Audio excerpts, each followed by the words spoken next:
Mitä Pelataan podcast. Episode 3. JokiCon 2018.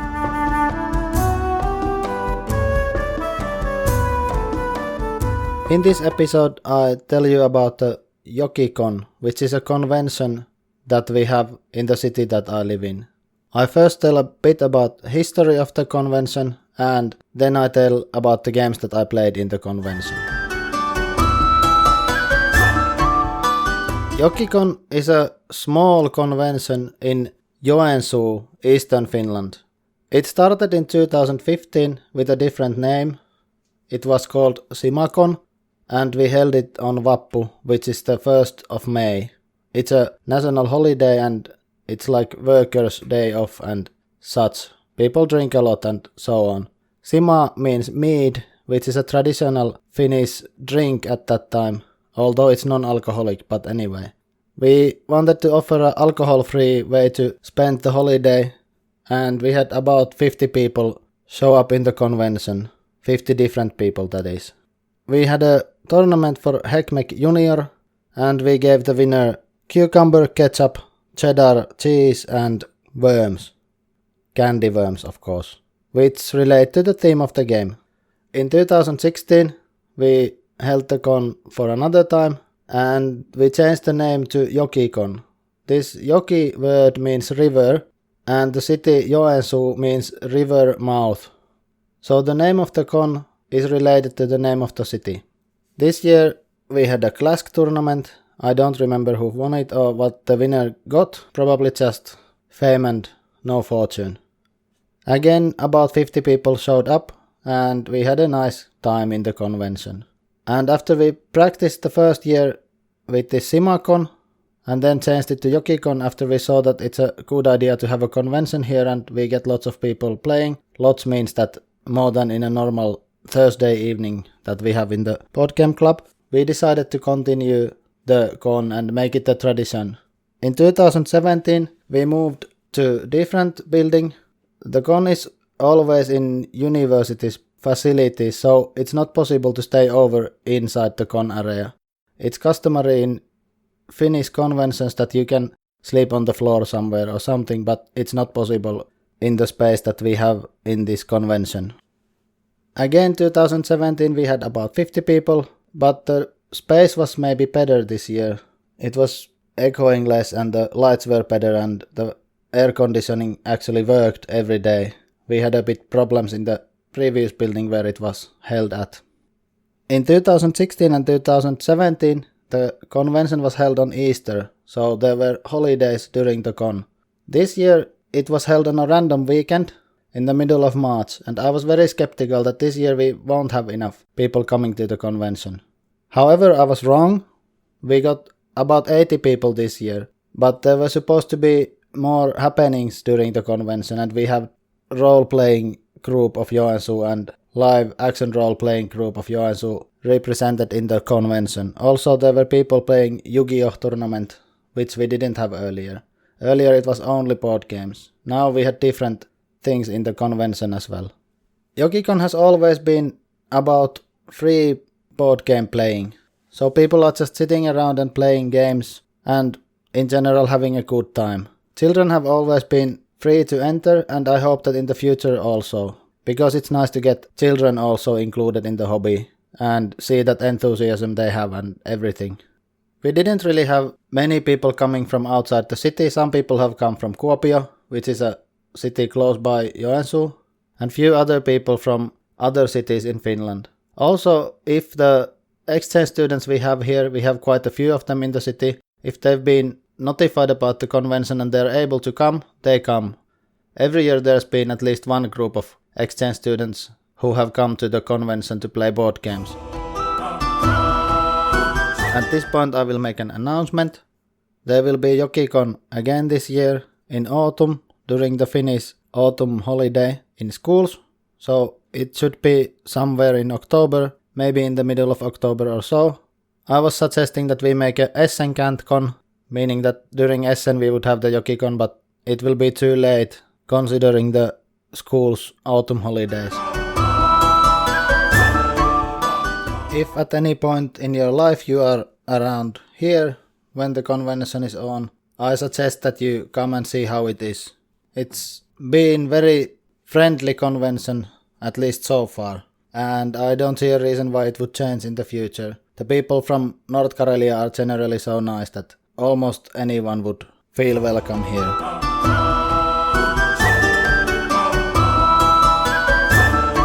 So the JokiCon this year, 2018, what did I play in this convention? This year it was Friday, Saturday, Sunday, and I was able to get there Friday quite late, so I didn't really have time to play many games. But we had agreed one game and we played Nippon on Friday. Nippon is a What's Your Game game designed by Nuno Bizarro Sentiero and Paolo Soledade, like Madeira and Brazil that I've told about in the earlier episodes. We played 4-player game, and this was first time playing for everyone. I was reading the horror stories from Board Game Geek that it lasts minimum 3 hours and such, but it was about 2 hours, and I was happily surprised that it didn't take longer than that, although it was the first game for everyone. Nippon is a very interesting area control and worker displacement game. In a way, it does things a bit differently than other same genre games.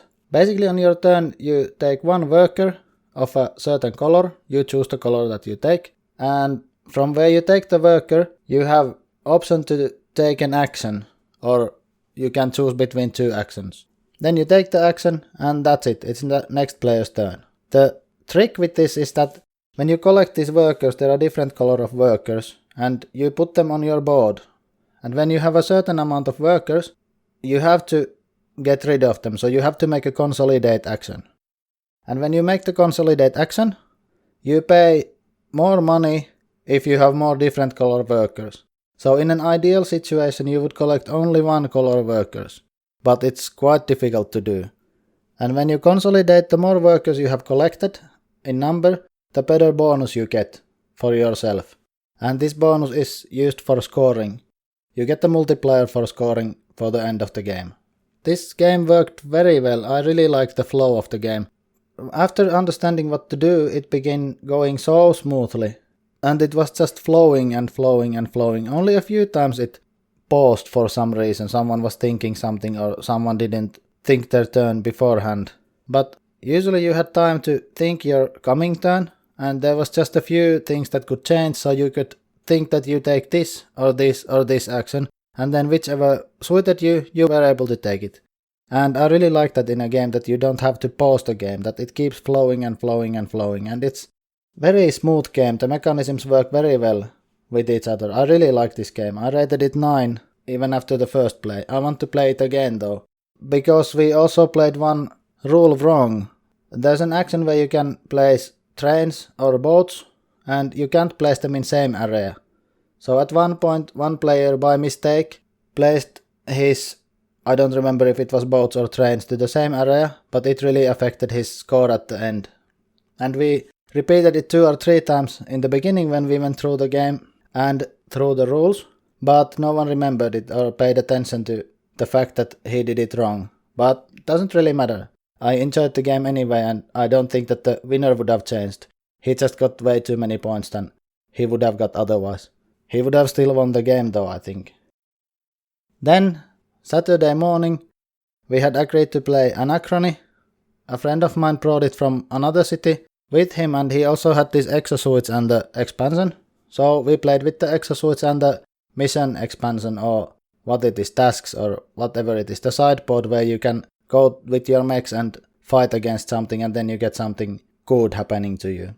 And I don't think that I would want to play without that, because that gave more opportunities for yourself if you didn't really have a place where you would put your worker, so you could go there and try to fight. Anachrony is a Kickstarter game that I originally backed, but then I cancelled my pledge because I couldn't figure out which box sleeve I want, and I thought that maybe it will be in retail, because I already had backed Trickerion from them, and as I mentioned in earlier episode, I still didn't play it, so I didn't know what to expect. It looked cool and I thought that I will get it from retail, Then it has been almost impossible to get, but this friend of mine got it and promised to bring it to the JokiCon, so he did and we played it. Now it's still in my wishlist and even more so than earlier after playing this. Anachrony is a worker placement game where you have different areas where you place the workers. Workers are basically these exosuits where you put a different guy inside. The guys, which are the normal workers when you don't use the exosuits, are these cardboard tiles, and there are 3 different ones and a wild card, like a joker. Or maybe the guy just knows everything. Depending on what type of worker you place to an area, you get a bonus or you don't get a bonus. Also depending how early you put, you have more choices to select the action from, or the bonus from actually. And what is the interesting thing in this game is that in the beginning of every round, you choose how much stuff you take from the future and what do you take from the future.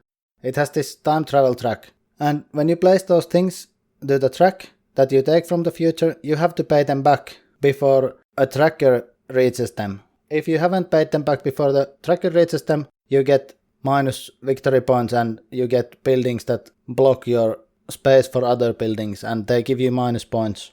I really like this game. I rated this 9 and I definitely want to get it when I see it for a proper price. I'm not in a hurry to get this, but I will get it at some point. I really wonder how it works with 2 players. We played 4 players and it worked very well. I assume that it will work with all player counts. I see no reason why it wouldn't. Just one thing is that 3 of us didn't play before, just this guy who brought it played it earlier. So it took about 4 hours, and then he didn't count points at the end of the game, because one guy didn't understand that the game could end that round and was trying to do something more, and when he noticed that the game will end that round, he got annoyed and just began collecting the game away. You never do that after 4 hours of playing a game. Full stop. It is not nice. Fortunately though, I am 99% sure that I would have won the game. So I got the moral victory, so I didn't mind that much, but it's not a very good way to end a game. If it's a 20-minute game, sure, don't count the points. But if 4 people sit at the table for 4 hours, you don't do that. You count the points. Or then you just say that I lost. And that's it. He didn't even admit that he didn't win. Not good, no. Don't ever do that kind of stuff, people. It's only a game. Although it lasts 4 hours, it's still a game. Then in the evening, on Saturday, I finally got Wasteland Express delivery service to the table. This game is so cool looking. Some people might say that this is overproduced. No, it's not overproduced. This game trace thing inside makes the setup so much better. There are so many different small chits and pieces and parts that if there wasn't this game trace inserts, it would be a real pain to set it up. The game is basically a pick up and deliver game, but it has this map where you can quite freely move around and then you can make your truck better. You can also fight raiders if you want or if you have to. But basically you're trying to fulfill missions. The person who fulfills 3 missions first that have a certain symbol on them wins the game. Some missions don't have the symbol, so you just get money or some other bonus from them. They are also good missions to do. For me, my game didn't really go well. I couldn't find the resources that I needed for cheap enough that I could buy them, so that I could deliver them to the places that my missions required. Other people played much better, or maybe not played much better, but their game went a bit better. They were in right place at the right time. I was in wrong place at the right time and right place at the wrong time. So I couldn't really compete. Some people got their engine running, their truck's engine running very quickly, and they were very fast to complete the missions in the beginning. But then they slowed down for one reason or another. I was slow in the beginning and then I got up to the speed, so I was able to fulfill my missions. But one person already took the victory when I was able to begin doing something. I really like this game as well. I think I rated it 8.5 in Board Game Geek. I want to play this again, definitely, because now I know a bit what to do. Nobody had played it before and we just played it for the first time. this also worked very well. I mean, it went smoothly. It didn't slow down or there were no pauses or anything. And you can't really AP in this one. So there's no that kind of delay or downtime or something. Of course, if there is that kind of a thing that needs someone to think, then they think. But I didn't feel like this game dragged.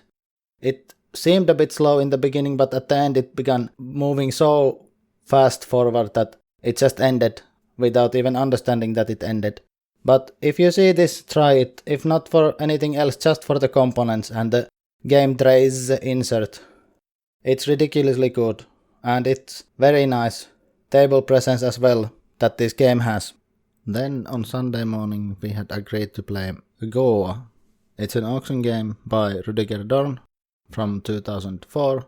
It's an old game that I wanted to play for a long time, but I didn't have chance to play it before now.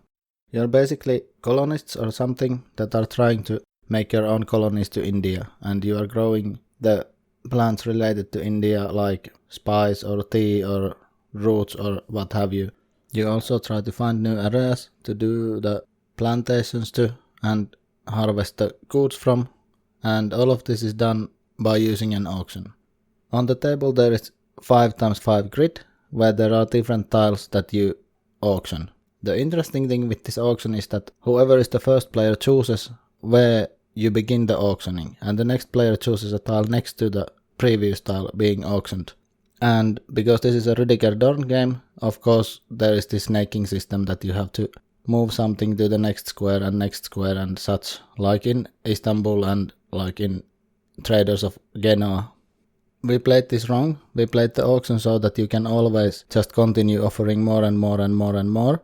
In reality, you are only allowed to make one bid. The guy who taught us the game didn't see it in the rules, so we played the auction wrong. But it was still a very good game, and I think that if you play the auction correctly, it becomes even better game. Because you can just offer something and the other players have to decide if they want to offer more or not. And the guy who chose the tile to be auctioned can buy it with one less money than the highest bid. So it gives way more importance to the selection of the tile what you want to be auctioned. I really like this game, and I suggest that everyone who likes auction games, or if you even don't like auction games, you try this. It's a very good game, if you can find it still. It seems to be a bit difficult to find the English version at the moment, but it is now very stable on my wishlist. I like Rudiger Dorn as a designer already, so this will be a good addition to my collection when I can get it. Then we played Rising Sun. The Kickstarter from Rising Sun came just on the previous week before this con, and I was a bit in a hurry to check that what will be used for the first game and such, and read the rules and assemble the boxes and everything. We didn't use any expansions, but we used the Kickstarter tiles because why not? They are so much nicer than the cardboard tiles, especially the actions. But the cardboard tiles are not bad either, don't get me wrong, they are very nice also. People are comparing this to Blood Rage. They are not the same game, they are not even very similar.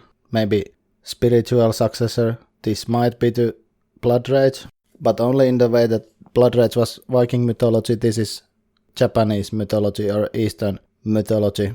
There are 3 rounds in the game, and every round 7 actions are chosen. Before you choose the actions, the players have time to negotiate for alliances.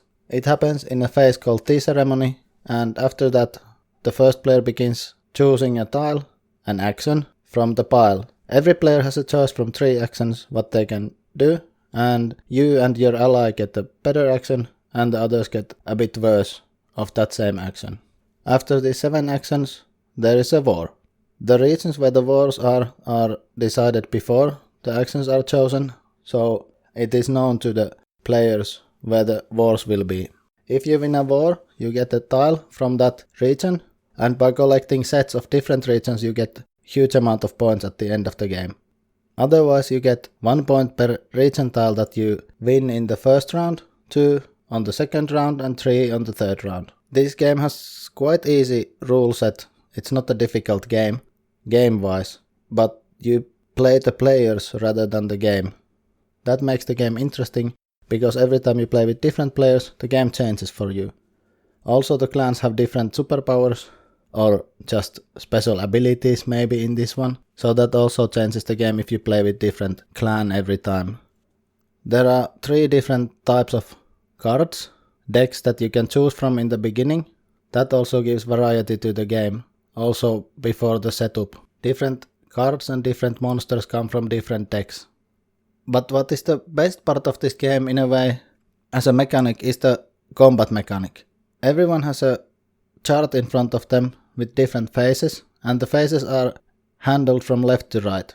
And when there is a war, all the participants put their coins that they have to different slots on the board, to the phases. Whoever puts most money to certain phase wins that phase and gets to do the action and what the phase grants. So this is really interesting aspect of the game. It's not that you are in the war, it's that you are funding the war. And I really want to play this again with different player counts also. With 4 it worked very well. And of course I want to try these Kickstarter extras and extra monsters and everything, because I have them. Why would I have them if I don't want to try them? If you have the possibility to play this game, I suggest that you try this game. It's a very good one and it gives you a bit different take on an area control game. Then, to finish the convention, we played Sub Terra. This came from a Kickstarter earlier. I only took the base box. This got awards from UK Games Expo last year, and I had hopes for this game that it is very nice game. We played with 4 players and it was ridiculously difficult. We played 2 times and we didn't even get halfway on either of the tries, at least it felt like that. We were very competent at making ourselves into dead ends, and then there were horrors, and we were very unlucky with the dice rolls also. This is a cooperative game, everyone has a different character and they have different abilities, and it has this horror theme. It seems to me that these guys are idiots. They went into a cave and don't know how to get out. I don't understand why would you go to a cave without a rope so that you can climb back, or that you don't know how to go out, and why you don't have guns and everything if you know that you're not coming out otherwise. And the cave has horrors. Come on, are you crazy? Why do you go? It's like this cave diving nonsense that some people are doing that I don't understand. Why would you dive in a cave? Jeez. But anyway, it seems that these guys who went to the cave got what they deserved in our game. And we were playing with easy, I think, or normal, but it wasn't even a difficult. I think it was the beginner level, and we really got whooped bad. Maybe with 6 players this would be easier, because there are more abilities to use and maybe everyone wouldn't be in a dead end. But I suggest that you try it, it's a good game.